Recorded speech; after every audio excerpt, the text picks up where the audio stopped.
Olá, sejam todos bem-vindos.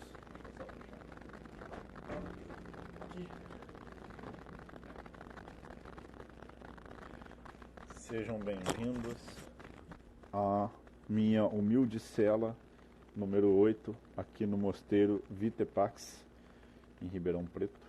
Vou fechar a janela igual ontem para não entrar, não fazer barulho lá para as irmãzinhas, para as freiras, para as monjas. Sejam todos bem-vindos. O som tá bom, a imagem tá boa. Me avisem aí através dos comentários. Vou tirar isso daqui, vou deixar sem isso daqui. Firme e forte, mais um dia, Dona Tayane. Me digam aí, a gente vai, tudo pronto pra gente começar a falar sobre O Senhor dos Anéis, As Duas Torres. Como que vocês estão? Como é que tá o áudio? Como que tá a imagem? Tá boa pra vocês? Gostaram de ter visto a minha janela? Deixa eu mostrar pra vocês de novo, pra quem não viu, quem tá entrando agora. Essa daqui é a minha vista aqui na janela. Opa! Está quase se pondo o dia. E aqui do lado de dentro da minha humilde cela.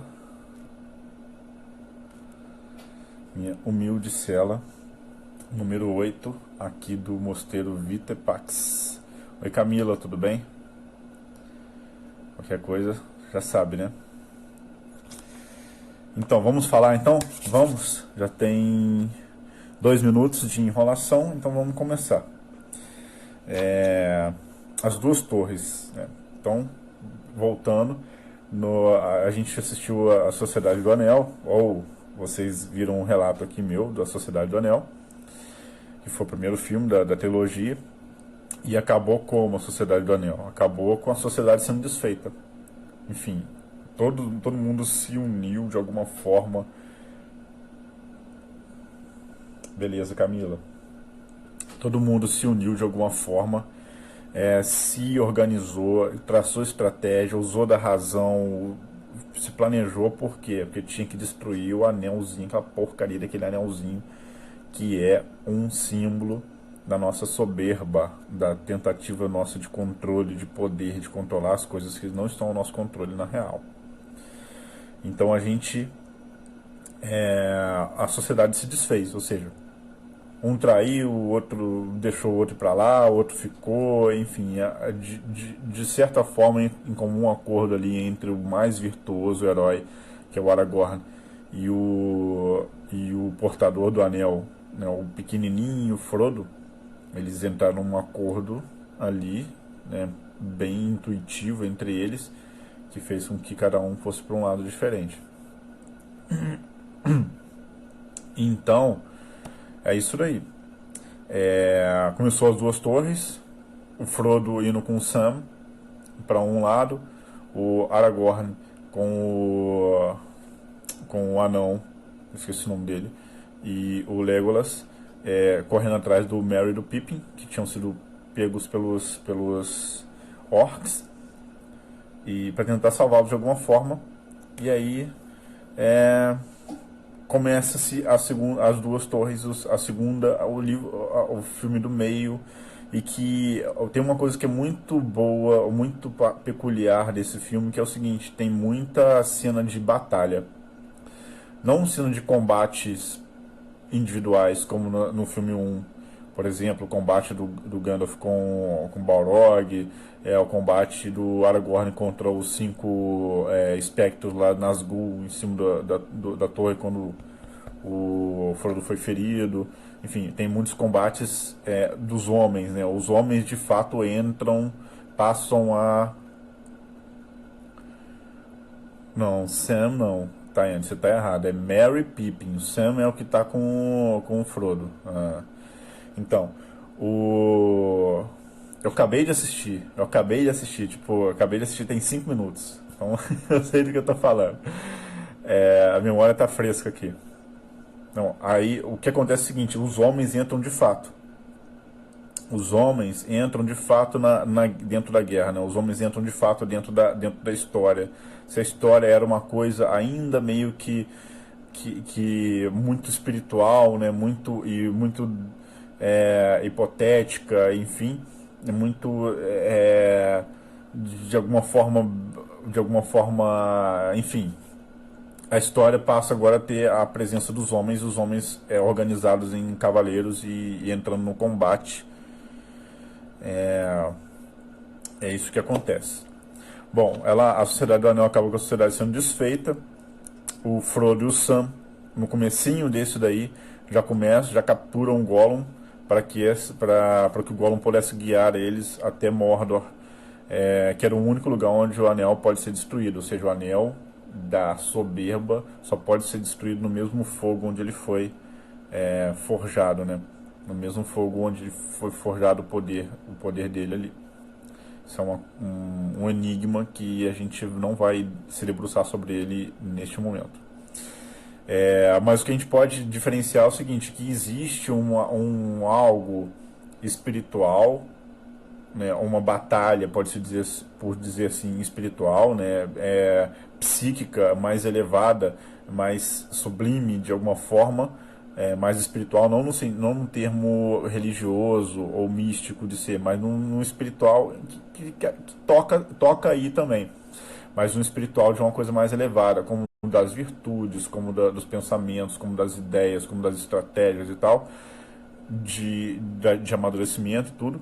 Mas existe também um campo de batalha que é um campo muito mais humano, é muito mais carnal, é muito mais no fio da espada mesmo, é muito mais na porrada, é muito mais no esforço, é muito mais em cada batalha sendo vencida. E se a gente for pensar nessa trajetória, né, nessa jornada do Senhor dos Anéis, como uma jornada da nossa alma, como uma jornada da nossa vida, a gente consegue fazer essa distinção. E até uma coisa que eu queria que vocês fizessem, pensassem quando estiverem assistindo o Senhor dos Anéis. Pensem na jornada para destruir o anel e para vencer o Sauron como uma jornada da nossa alma, uma jornada da nossa vida, uma jornada nossa, tanto das coisas interiores quanto das coisas exteriores, quanto das atitudes, quanto dos atos, né, quanto das obras feitas que a gente faz. Então pensem, façam uma correlação entre as coisas que acontecem com isso daí, porque eu acho que vai enriquecer muito o que vocês quando vocês começarem a assistir, eu acho que isso vai enriquecer muito a visão de vocês em relação à aventura, à jornada do Senhor dos Anéis. O bem e o mal nesse segundo livro, né, nesse segundo filme, né, As Duas Torres, eles batalham muito no fio da espada mesmo, né? Você vê que tá corpo a corpo ali, né? Apesar de existir uma força espiritual, uma jornada espiritual também em curso, que é a jornada do Frodo e do Sam para poder combater, para poder destruir o Anel, e também de certa forma uma jornada intermediária aí, que é a jornada do Legolas, do Aragorn e do... Como é que é o nome do anão, cara? Lembrem aí o nome do anão que eu me lembrei, que eu esqueci. Dwarf, não. Tywin não. Enfim, alguém, por favor, lembra aí, coloca, se alguém lembrar, coloca aí, por gentileza. Mas existe esse trio, faz algo intermediário ali entre aquilo que é humano, carnal e aquilo que é espiritual.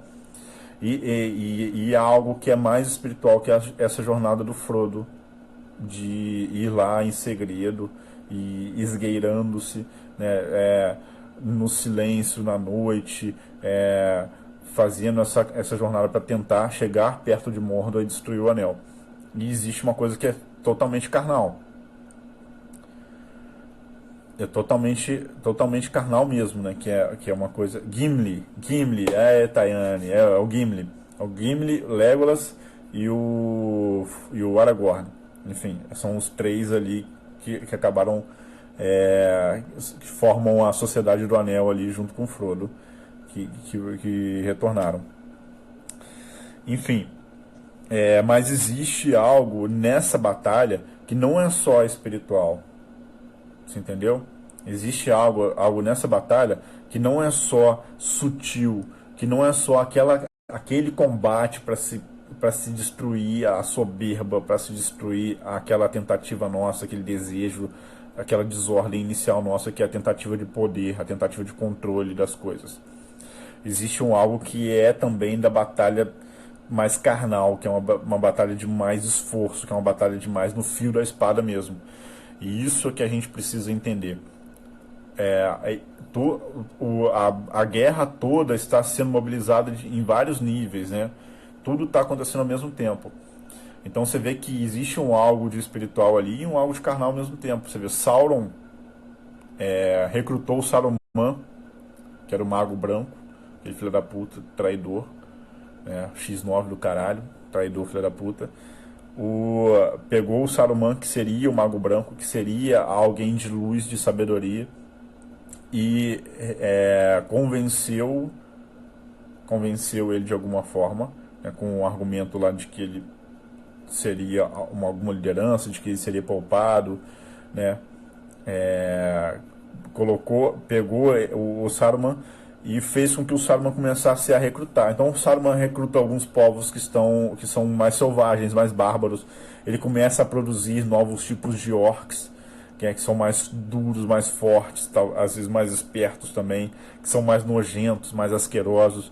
Ele começa a fazer isso, ou seja, ele começa a forjar algumas armas que são físicas mesmo, né? Algumas coisas que são brutas, algumas coisas que são humanas, que são carnais. E começa a fazer isso. O Saruman vai recrutando as forças com os orcs, com toda sorte de forças que ele consegue ir lá recrutar, né? Para poder destruir a resistência dos homens, né? Ele quer acabar com os homens. O que ele quer fazer é acabar com os homens para dominar a Terra-média, para dominar o mundo, para dominar o universo. Se você colocar isso na sua vida, você vai perceber que existe algo externo a você de alguma forma, né? Alguém, algo no mundo, né?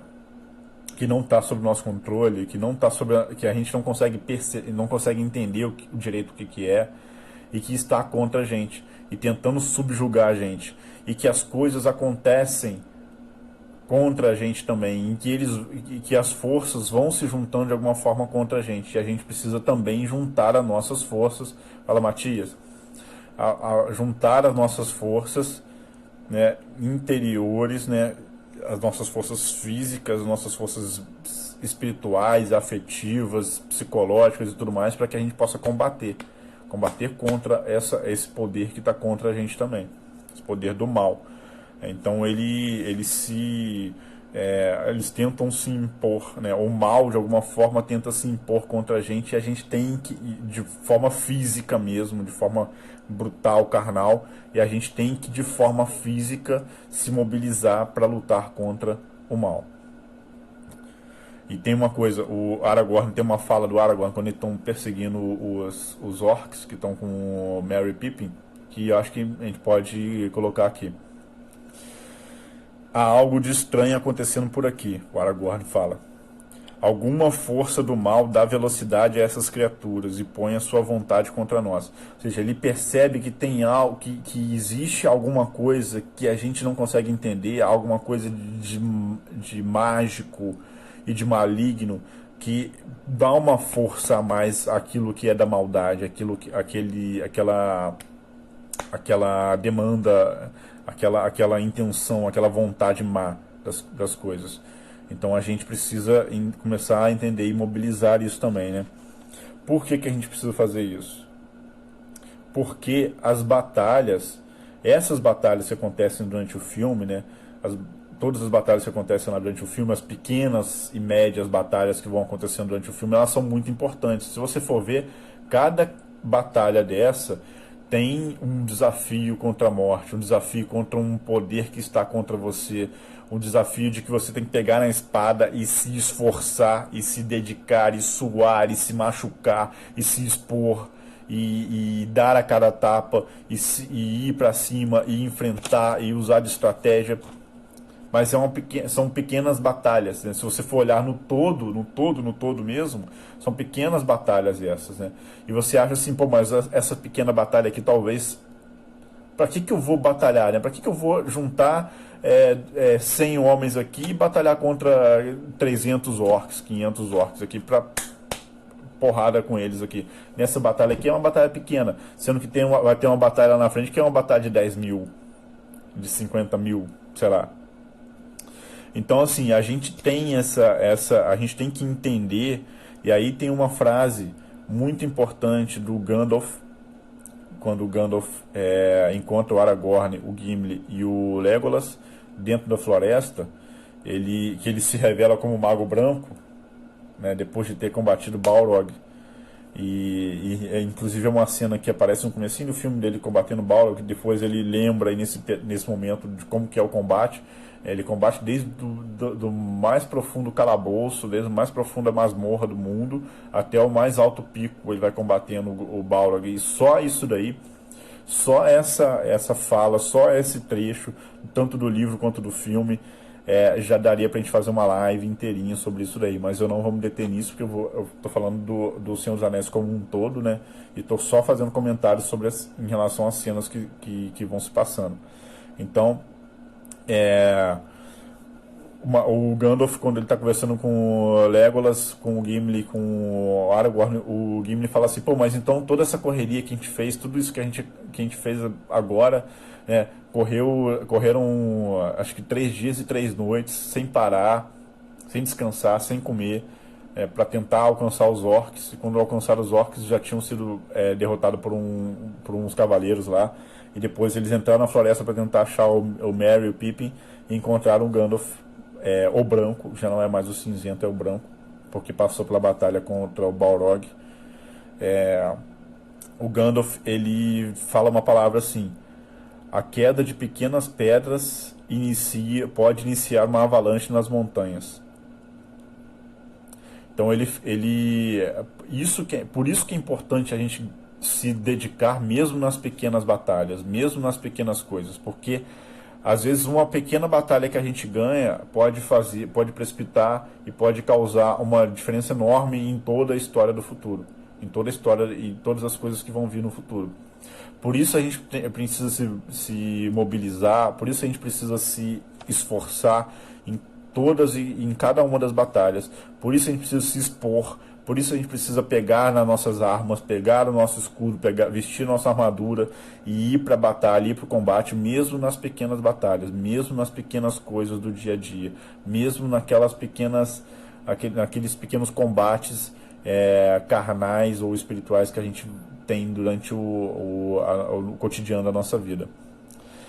Porque pequenas pedras caindo no topo da montanha pode precipitar uma avalanche enorme.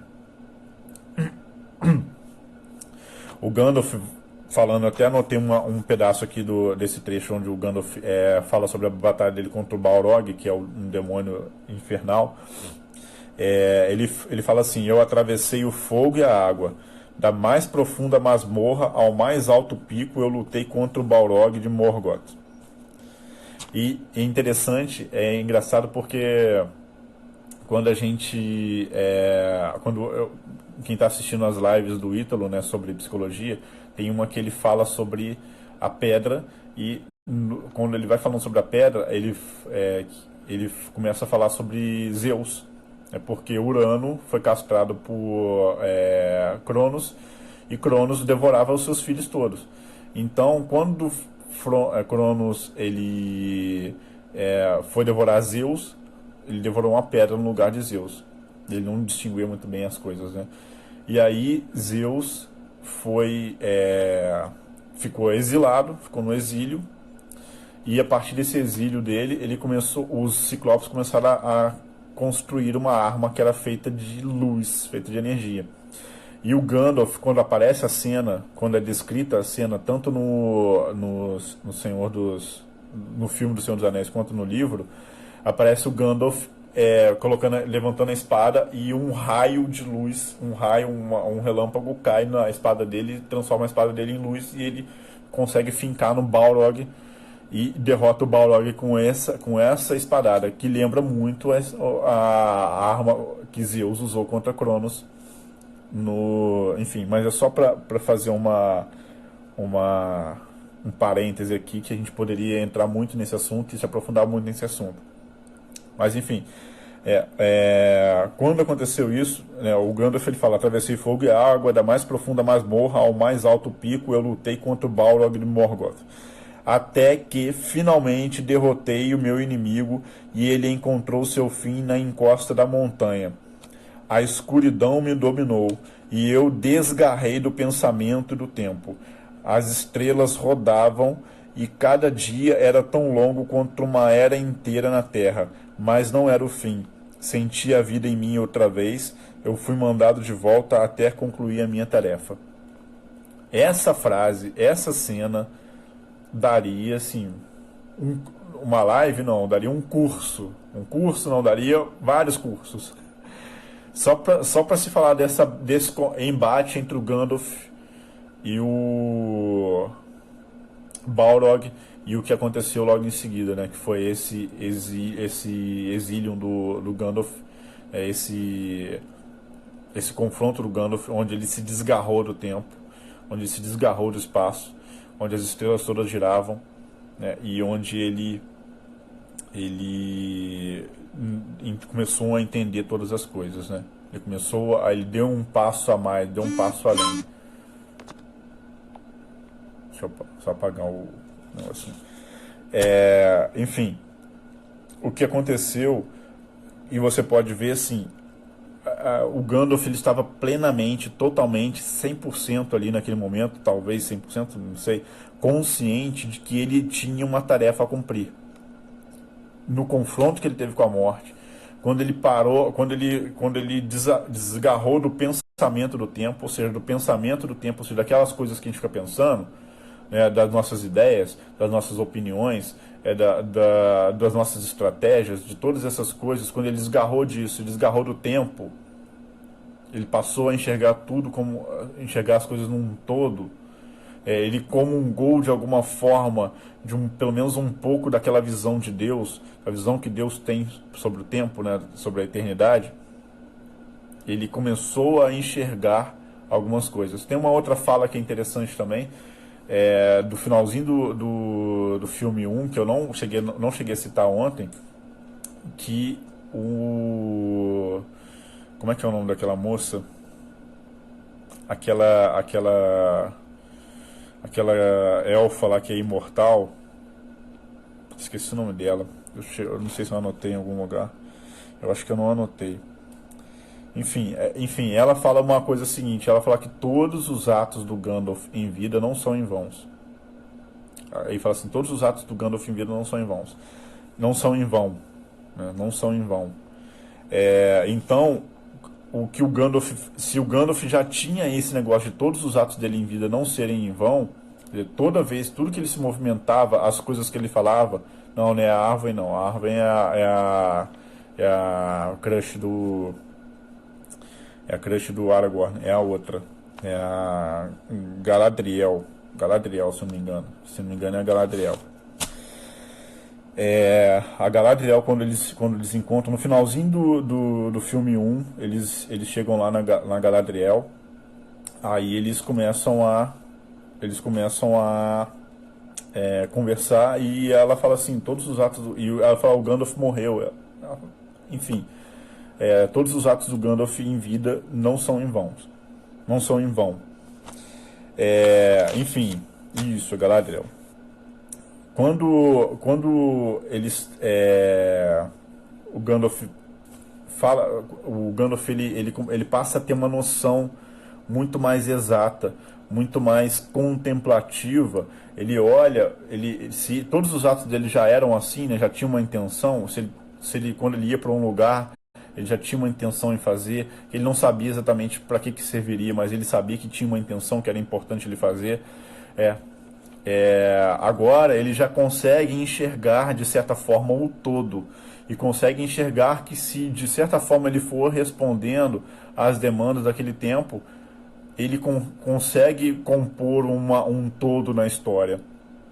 Ele tem até uma parte que ele fala o seguinte, eu tô pulando um pedacinho aqui, mas tem uma parte que ele fala assim, eu vivi 300 vidas de homens nessa terra e agora eu não tenho tempo. Depois eu vou voltar nisso daí. Mas você vê que ele já tem uma noção de que de cada atitude dele, cada ato dele tem consequências e como são as consequências e que ele não pode fazer nada em vão, porque ele já viveu o equivalente a 300 vidas de homem. É muito tempo isso daí. Então ele já sabe os frutos que isso pode dar, que cada atitude dele pode dar a longo tempo. Ele sabe que uma pedrinha que ele mover aqui pode se tornar uma avalanche lá na frente. Pode se tornar uma avalanche lá na frente. Então,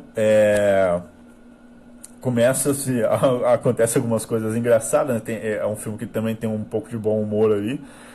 Tem a reunião dos entes, né, das árvores, e o Pippin e o Merry estão lá.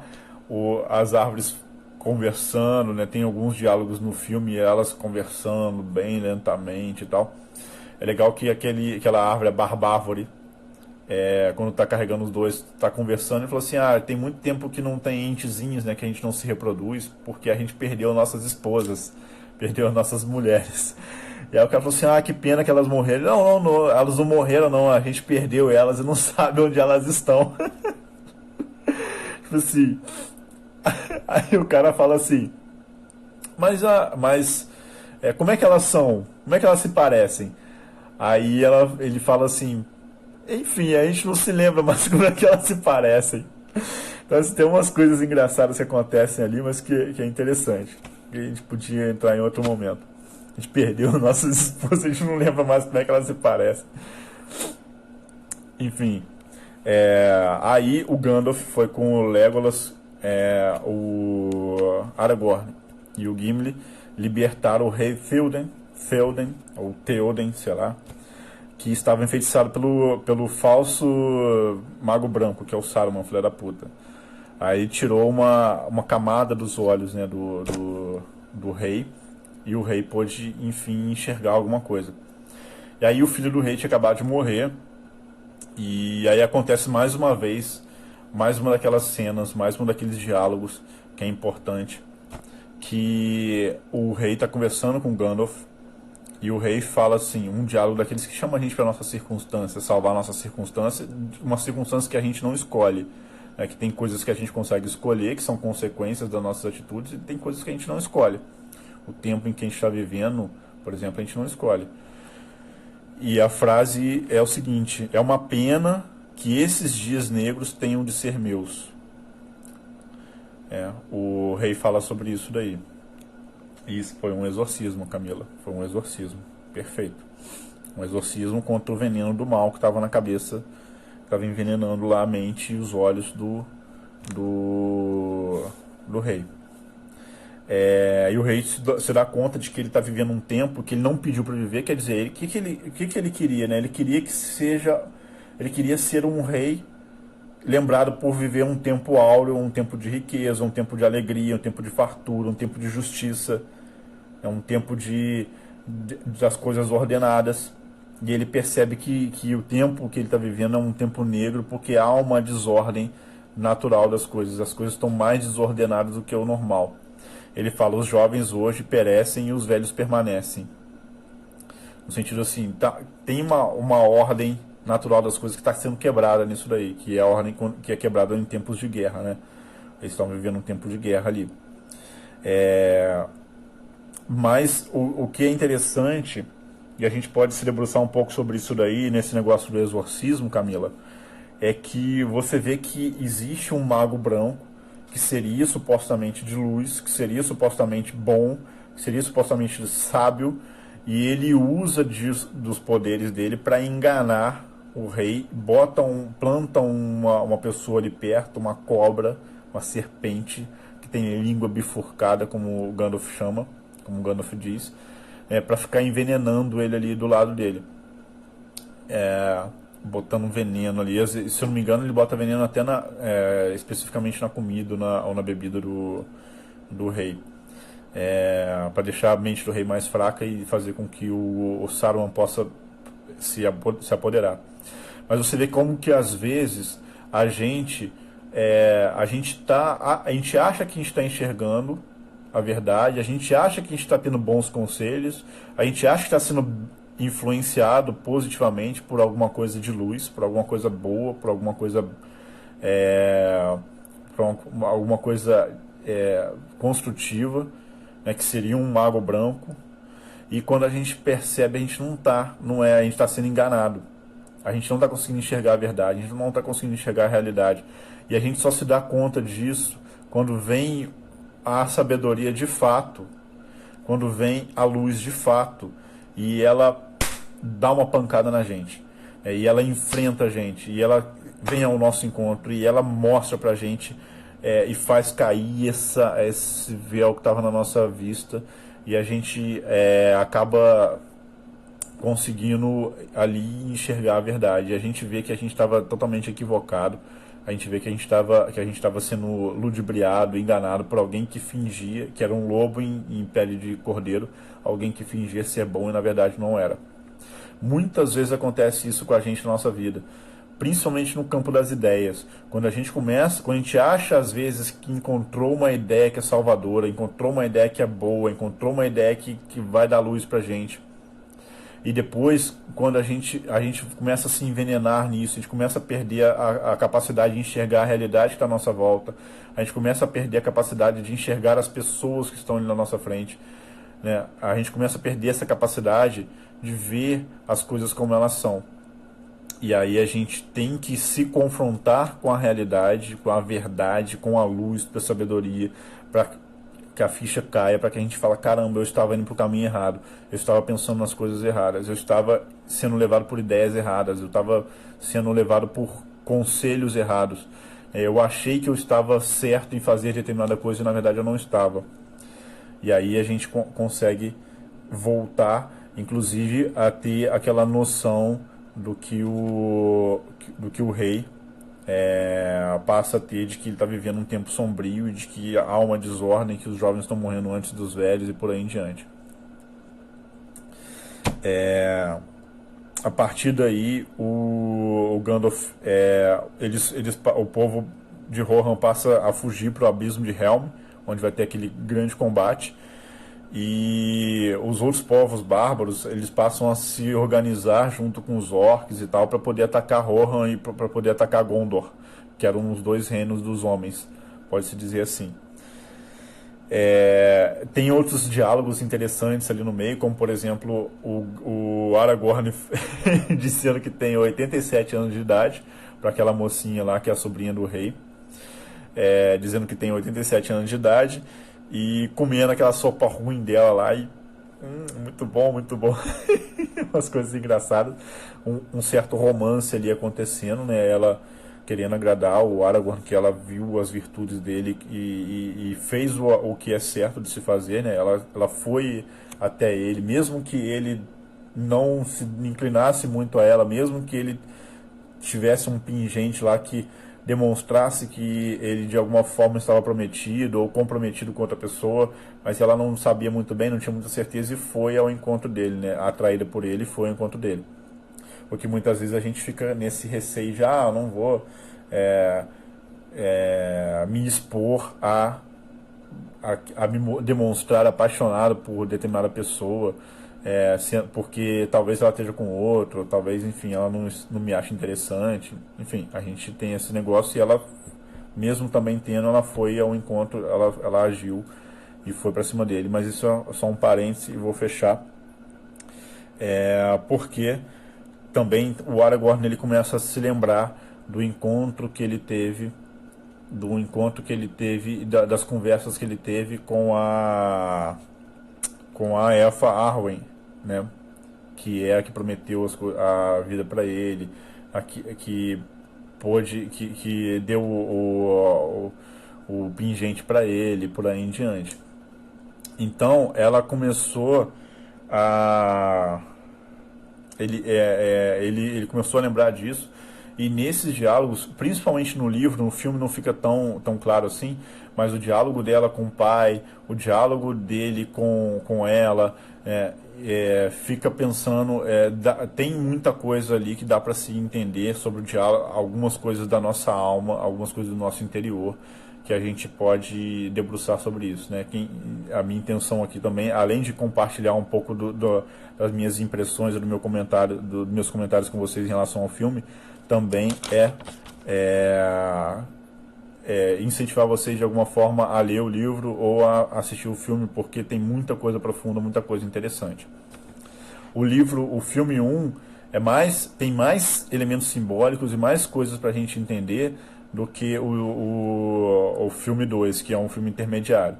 Mas também, o filme 2 também tem muitas coisas, né? As Duas Torres também tem muitas coisas. Principalmente nesse ponto onde a gente realmente tem que se dispor a lutar as batalhas do dia a dia, nas coisas práticas, nas coisas carnais, nas atitudes, nas ações, nas obras que a gente vai construindo, e não só a nível mental, a nível espiritual ou intelectual. A gente precisa também batalhar as coisas a nível prático também. A gente não é só a batalha contra o poder que o anel tem. A gente também é a batalha contra o orc, filha da puta, que tá com um machado lá e vindo tentando cortar o nosso pescoço, entendeu? E a gente não mata o orc com uma estratégia de destruir o anel, né? A gente não pode esperar destruir o anel para que o orc morra. A gente tem que pegar a espada e matar o orc ali. E depois matar o outro, depois matar o outro, depois matar o outro e por aí em diante, né? A gente tem que lutar as batalhas da nossa vida, sim. Enfim, o que acontece ali, e uma grande lição que a gente pode ter nesse momento também, é a lição dessa batalha do abismo de Helm. O que é essa batalha? Né? Os caras fugiram e entraram num abismo onde tem uma fortaleza onde eles podem ficar super protegidos. Né? Às vezes a gente faz isso na nossa vida. A gente acha que a gente está exposto demais, a gente acha que o exército, a gente acha que a gente está diante de uma situação que a gente não vai conseguir dar conta, aí a gente se reclui, se retrai e a gente se fecha na onde? No nosso silêncio, na nossa casa, no nosso mundo. A gente tenta voltar para trás, a gente tenta se contrair, a gente tenta se retrair, para que a gente possa de alguma forma não ficar tão exposto. A gente não quer falar, a gente não quer se expor, a gente não quer se meter, a gente não quer dar a nossa opinião quando ela é conveniente, a gente não quer tomar posição, a gente quer ficar mais ou menos como os entes estão ali debatendo, debatendo e debatendo e debatendo, ou como eles fizeram lá no abismo de Helm, eles querem se encolher para se proteger. Então muitas vezes acontece isso com a gente.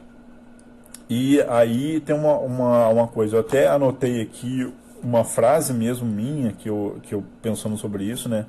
É quando a coragem está por um fio, quando um exército numeroso se aproxima, quando a noite é escura, né? Lá se você for ver a cena tá toda escura, tá chovendo, tá dando um relâmpago, tem um exército enorme se aproximando, tá todo mundo ali encastelado, né? Encolhido, ou seja, a gente tá na merda, né? A gente se fudeu, a gente faliu, as coisas deram errado, a gente perdeu um grande amor, alguém da nossa família morreu, a gente está em depressão, a gente está em ansiedade, a gente não sabe o que fazer, a gente está perdido.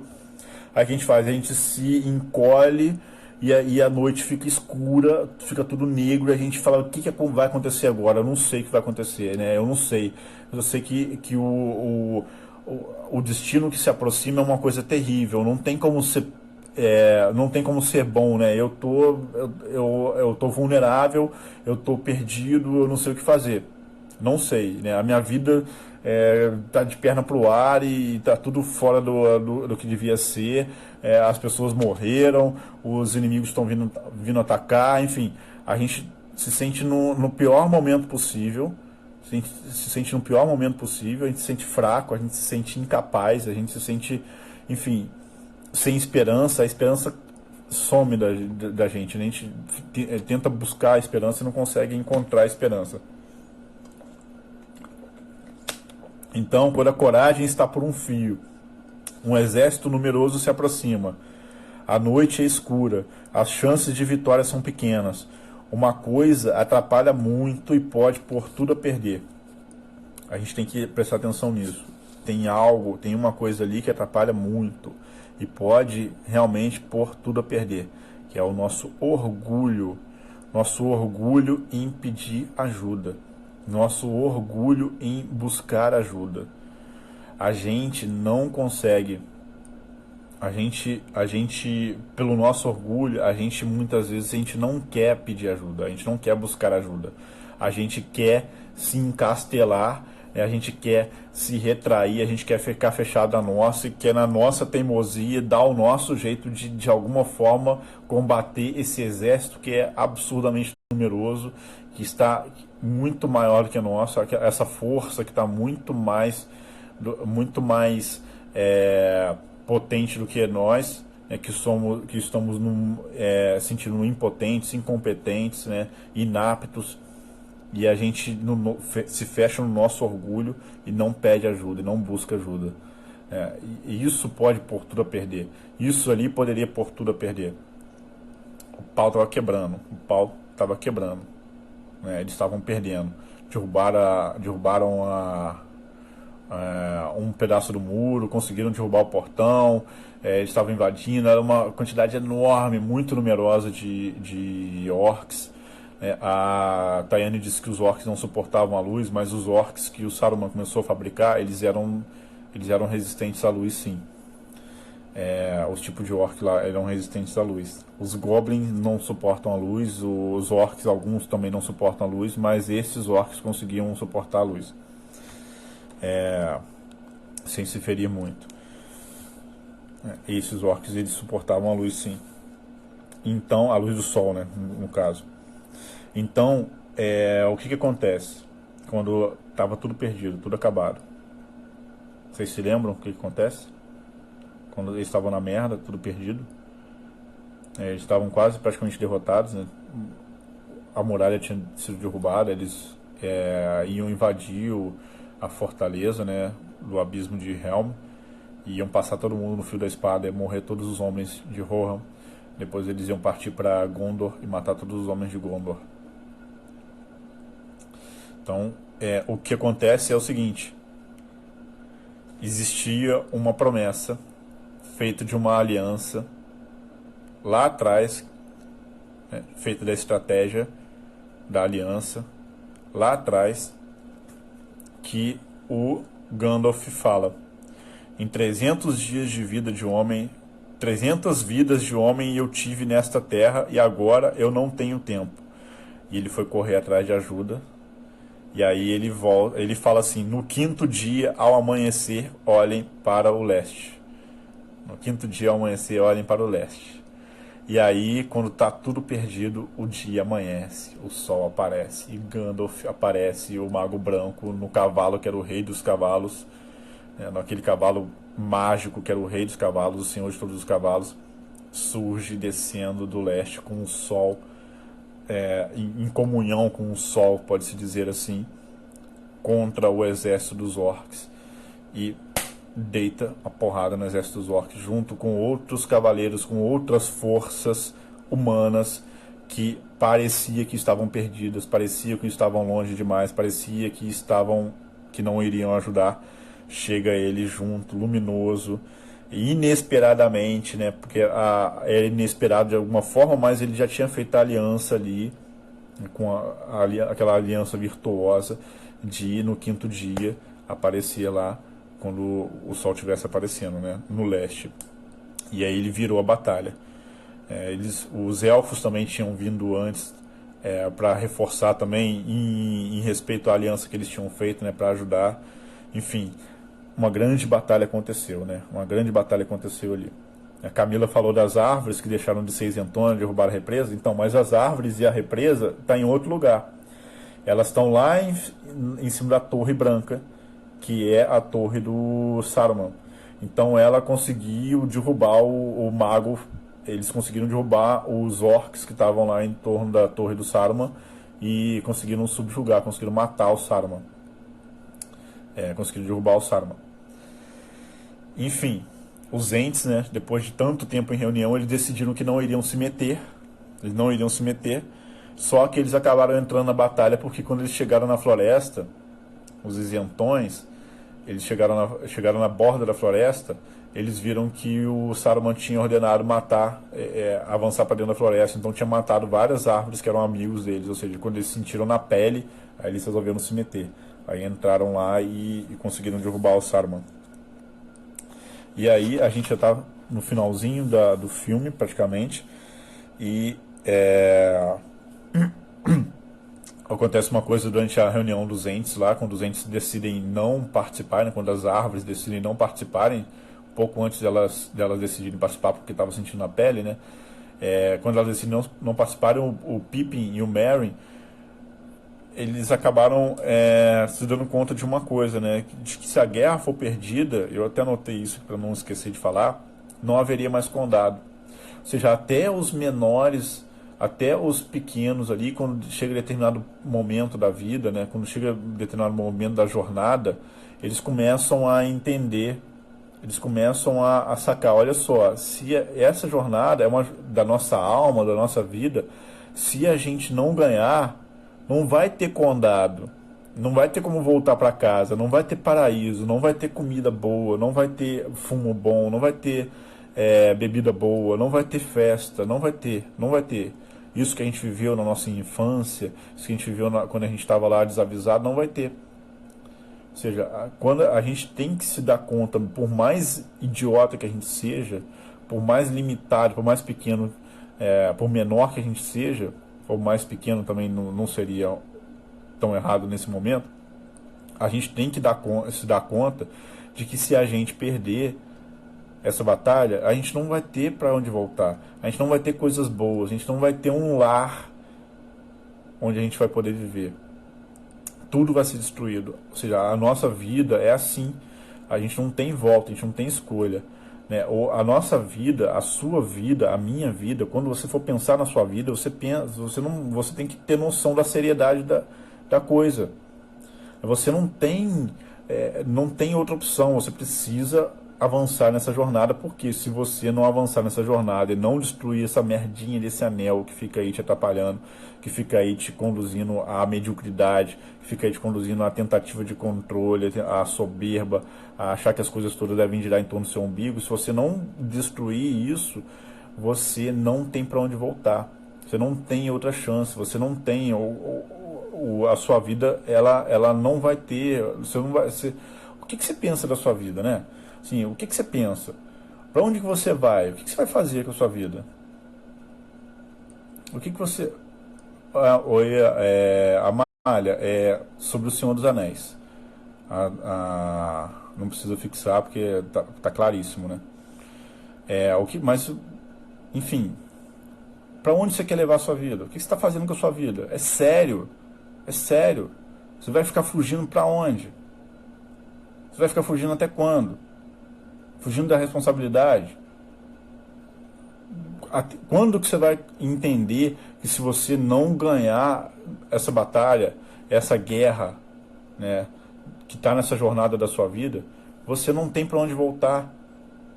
Você não vai ter, não vai existir mundo mais. Não vai existir sua vida mais. Você entende isso? É isso que você precisa entender. E aí, no fim, mais uma vez, aparecem umas coisas legais ali e tal, que a gente mesmo nas maiores guerras, mesmo nos momentos mais delicados, a gente consegue ter pequenos prazeres, consegue ter pequenas... contemplar de alguma forma algumas belezas, né? Consegue ter gestos de amor e ver isso, mesmo nas batalhas mais terríveis, né? A gente vê isso nos detalhes ali, nas entrelinhas que vão acontecendo no filme. E um detalhe que eu achei muito legal foi quando o Pippin e o Merry invadiram a torre do Saruman e acharam lá na despensa do Saruman uns fumos que eram os melhores fumos de toda a Terra-média, pode-se dizer assim, de acordo com os hobbits. Né? Ou seja, a gente vai poder fumar aquele fumo que é fantástico, né? Sentir aquele prazer inigualável de fumar aquele fumo fantástico, né? Então, assim, tem algumas coisas que vêm também como um bálsamo para poder aliviar um pouco da nossa dor, aliviar um pouco do nosso cansaço e fazer com que a gente também sinta as coisas boas da vida, mesmo quando a gente está nos momentos mais terríveis da guerra, não é? Então, basicamente, o que eu tinha para falar para vocês era isso, né? Façam uma correlação do que é o Senhor dos Anéis, do que é essa trilogia do Senhor dos Anéis com uma jornada para a alma de vocês, uma jornada para o amadurecimento de vocês, uma jornada para poder colocar as potências e as faculdades mentais humanas de vocês para andarem juntas, coordenar-se de alguma forma, fazer uma aliança entre si, mesmo que não seja coordenado, mesmo que não seja assim, mas para fazer uma aliança entre si, para que vocês possam conseguir entender um pouco disso daí também. Camila, vou te dar um cachimbo, tá? Pode ficar tranquila. Vamos fumar juntos. Vamos fumar juntos. Enfim, o que eu queria dizer para vocês basicamente é isso. Queria saber se a gente ainda tem alguns minutinhos ainda pelo limite da live. Se não, eu queria saber se vocês têm alguma pergunta, se vocês querem comentar alguma coisa também. Ô Stephanie, o chocolate acabou.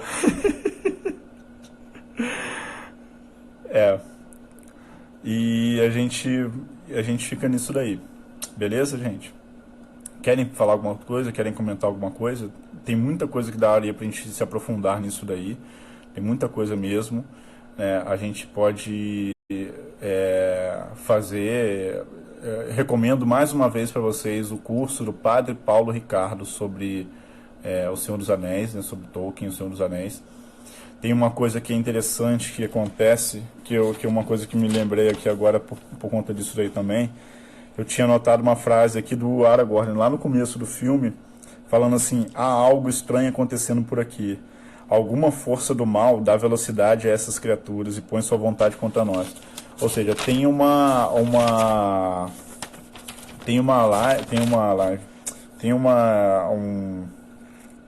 como é que eu vou explicar isso? Tem uma parte do livro, do primeiro livro não, do livro chamado Silmarillion, que é o livro que explica a criação e a história da primeira era da Terra-média. Esse livro do Silmarillion, ele fala como Deus criou o mundo, pode-se dizer assim, né? Ele não usa o nome Deus, ele usa outro nome. E aí ele fala que fazia uma melodia, ela era criada através de uma música, através de uma melodia, era uma orquestra sendo tocada. E que tinha aquele anjo, né, ou aquele ser celestial, já corrompido, que tentava fazer com que a orquestra desandasse, com que a criação desandasse, né, com que a música saísse do tom, desafinasse, e fazer com que outros saíssem do tom junto com ele. Só que, milagrosamente, porque está muito acima desses seres celestiais, o Criador, ele fazia com que até essas músicas que sairiam do tom, até essa música que sairia até essas notas que sairiam do tom, ele faz com que de alguma forma ela entre no tom e passe a fazer parte da melodia, passe a fazer parte daquela peça, né, aquela obra que estava sendo feita. Então, de alguma forma, todas essas coisas ruins, todas essas batalhas, todos esses problemas que a gente enfrenta, se a gente souber aproveitar isso, de alguma forma a gente também consegue fazer isso usar a nosso favor. Não por conta da nossa inteligência, por conta da nossa estratégia, por conta da nossa razão, que a gente tem que realmente usar da nossa estratégia, da nossa razão, da nossa força e tudo mais. A gente precisa fazer isso, mas existe algo que a gente não controla. Existe algo no universo, tanto bom quanto ruim, que a gente não controla. As coisas estão fora do nosso controle. E a gente precisa confiar nisso daí também. Beleza? Isso aí, Deus transforma em doce o que há de mais amargo.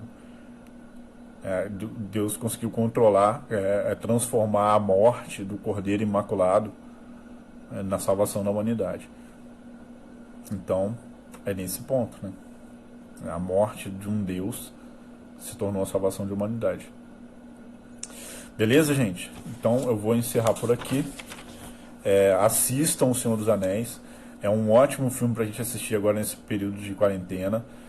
A trilogia. Eu baixei a trilogia na versão estendida, então cada um dos filmes são quase 4 horas de filme. Tem uma simbólica muito grande. Eu parei para voltar várias vezes, então deu mais de 4 horas de tempo. Parei para voltar, para assistir de novo alguns trechos, para ver de novo algumas falas várias vezes, porque são falas muito profundas. E uma outra dicasinha assim, se você pega a jornada do Senhor dos Anéis como a jornada da sua vida, como a jornada da sua alma para poder amadurecer, poder crescer e conseguir a sua salvação, você pode pegar, por exemplo, como cada diálogo ou cada ação que acontece durante o filme como um pensamento seu dialogando com outro pensamento seu, ou uma ação sua pequena, ou pequenas coisas do seu interior, ou pequenas coisas do seu cotidiano, do seu dia a dia, como que isso de alguma forma vai compor a história da jornada toda da sua vida. Beleza? Então, fiquem com Deus. Eu já revi também, Camila, eu já revi algumas vezes e vou rever várias vezes, com certeza.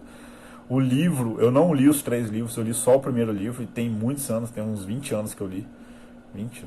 Não, tem 20 anos não, tem 16 anos que eu li o primeiro livro, os outros eu não vi. E eu baixei Torrent, eu ainda uso Torrent, né? Baixei Torrent, a versão estendida, legendada. E hoje eu vou colocar de novo um trechozinho lá no feed para vocês poderem ver, que é um diálogo lá no finalzinho do filme, que eu acho que vai ser interessante para vocês assistirem. Beleza? Então eu vou encerrar aqui. Fiquem com Deus. Um beijo para todo mundo aí.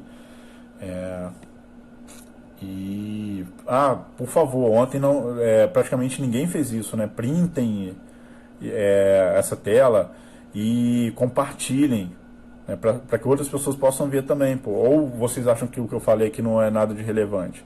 Se também não for nada de relevante, é só falar assim, pô, Renan, você tá falando nada com nada aí, não tem nada de útil e não vou nem assistir amanhã, entendeu? Então, enfim, amanhã eu vou fazer de qualquer jeito, de qualquer forma, mas printem aí, compartilhem, salvem e marquem lá pra pessoa vir ver. Amanhã tem o terceiro filme, a live do terceiro filme. Beleza? Um abraço, fiquem com Deus e até amanhã.